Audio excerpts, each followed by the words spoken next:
గత సర్కారు అవకతవకలపై స్పీడ్గా ఎంక్వైరీలు, ఇదే పని. కాళేశ్వరం విద్యుత్ కొనుగోలుపై కమిషన్ల దూకుడు, గొర్రెల స్కామ్పై ఏసీబీ ట్యాపింగ్పై పోలీసుల విచారణ వేగవంతం.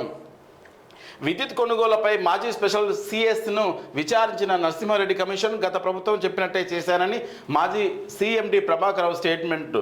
కాళేశ్వరంపై నేడు 18 మందిని విచారించనున్న జస్టిస్ చంద్రఘోష్.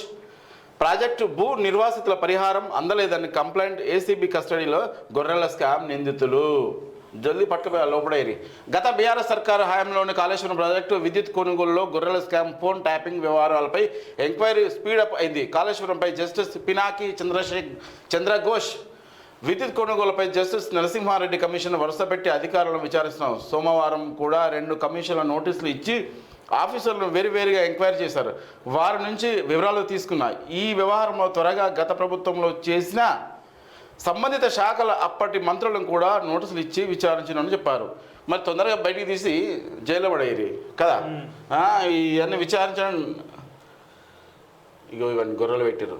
ఈ గొర్రెలంతా మనల్ని గొర్రెలు చేస్తారు వాళ్ళు. గొర్రెల పైసలు కూడా ఎత్తుకపోయారు. మరి ఎంత దౌర్భాగ్యం. నోరు లేని జీవాల పేరు మీద చెప్పి గొర్రెల పైసలు కూడా ఎత్తుకపోయారు.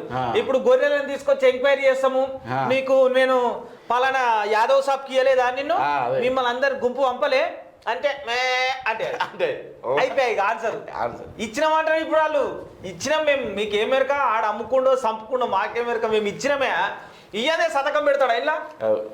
ఇదంతా స్కామ్ మంచిగా ఉంది. Scheme scam. ఇక V6 వెలుగులోని పత్రికలే